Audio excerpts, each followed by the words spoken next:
السلام علیکم ورحمۃ اللہ وبرکاتہ۔ محرم الحرام کا مہینہ شروع ہونے والا ہے، تو محرم الحرام کا چاند نظر آنے پر ہمیں کون سی دعا پڑھنی ہے وہ آپ اس ویڈیو میں دیکھ سکتے ہیں جو اسکرین پر آپ کو دکھائی جا رہی ہے۔ آج میں آپ کو یوم عاشورہ یعنی 10 محرم کے روزے کے بارے میں کچھ باتیں بتلانا ضروری سمجھتا ہوں۔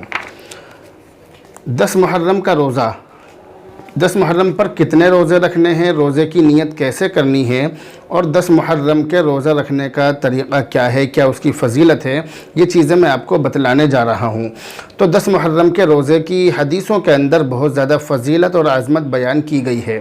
چنانچہ مسلم شریف کی حدیث نمبر 2813 میں ہے کہ اللہ کے نبی علیہ السلام نے ارشاد فرمایا کہ سب سے زیادہ فضیلت والے روزے رمضان کے روزوں کے بعد اللہ کے مہینے یعنی محرم کے روزے ہیں،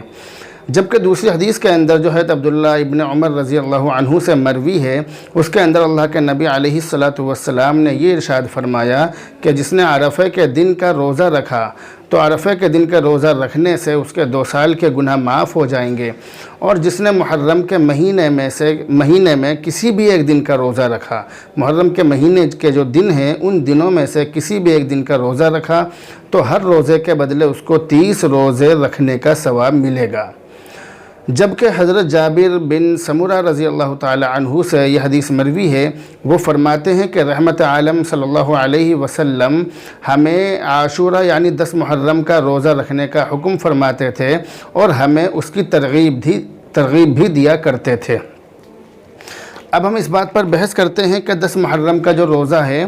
10 محرم پر کتنے روزے رکھیں گے، 1 روزہ رکھیں، 2 رکھیں، 3 رکھیں، یہ مسئلہ ہے۔ تو اس بارے میں اللہ کے نبی علیہ السلام کا جو عمل تھا وہ یہ تھا کہ اللہ کے نبی علیہ السلام ہر سال 1 روزہ یعنی 10 محرم والے دن رکھا کرتے تھے، 10 محرم کے دن کا روزہ رکھا کرتے تھے۔ لیکن اللہ کے نبی علیہ السلام کا جس سال وصال ہونے والا تھا اس سے 1 سال پہلے جب آپ نے جو آپ کی زندگی کا آخری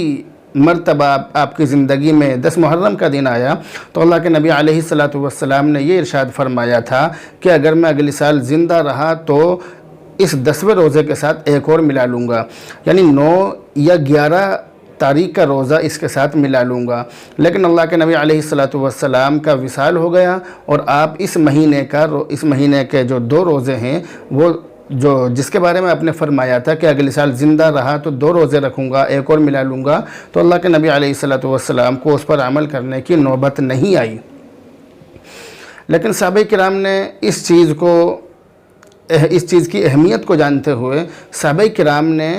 اگلی سال جب اللہ کے نبی کا وصال ہو گیا تو اس سال اور اس کے بعد صحابہ کرام نے یہ طریقہ اختیار کر لیا کہ وہ 1 روزے کے ساتھ دوسرا روزہ ملایا کرتے تھے، یعنی 9 اور 10 تاریخ کا یا 10 اور 11 کا، یعنی 10 محرم کا روزہ تو ہمیں رکھنا ہی ہے، لیکن 10ویں کے ساتھ ہم 1 دن پہلے کا ملا لیں، یعنی 9 اور 10 تاریخ کا رکھ لیں، یا 10ویں کے ساتھ ہم 11 تاریخ کا ملا لیں تو 9 اور 10 تاریخ یا 10 اور 11 تاریخ کا ہم روزہ رکھیں گے۔ لیکن اگر کسی شخص کے اندر 2 روزے رکھنے کی ہمت نہ ہو تو پھر وہ 1 روزہ بھی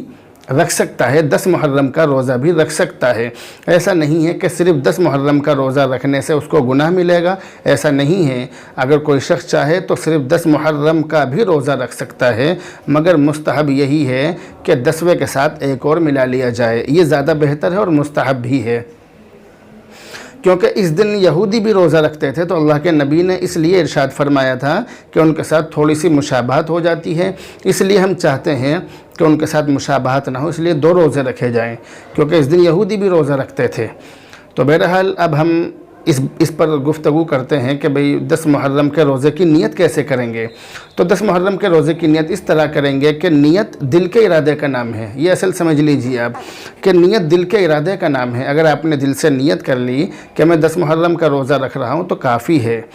لیکن اگر آپ چاہیں کہ بھئی میں زبان سے بھی نیت کر لوں تو یا تو جس وقت آپ رات کو سو رہے ہیں یا تو اس وقت نیت کر لیں کہ میں کل کا روزہ رکھوں گا، یا جس وقت آپ سحری کھائیں اس وقت نیت کر لیں کہ میں 10 محرم کا روزہ رکھ رہا ہوں، یا 9 محرم کا رکھ رہا ہوں، یا 11 محرم کا رکھ رہا ہوں، جو بھی آپ روزہ رکھ رہے ہیں اس دن کی آپ نیت کر لیں کہ بھئی میں اس تاریخ کا اس دن کا روزہ رکھ رہا ہوں، آپ کا روزہ ہو جائے گا۔ تو بہرحال اس میں زیادہ پریشان ہونے کی ضرورت نہیں ہے، روزہ آپ رکھ سکتے ہیں، روزہ رکھیں، اور اس روزہ رکھنے کے بہت ساری فضیلت اور بہت بڑا اس کا ثواب آپ کو ملے گا انشاءاللہ تعالی۔ امید ہے کہ مسئلہ آپ اچھی طرح سمجھ گئے ہوں گے، دعاؤں میں یاد رکھیں۔ السلام علیکم ورحمۃ اللہ وبرکاتہ۔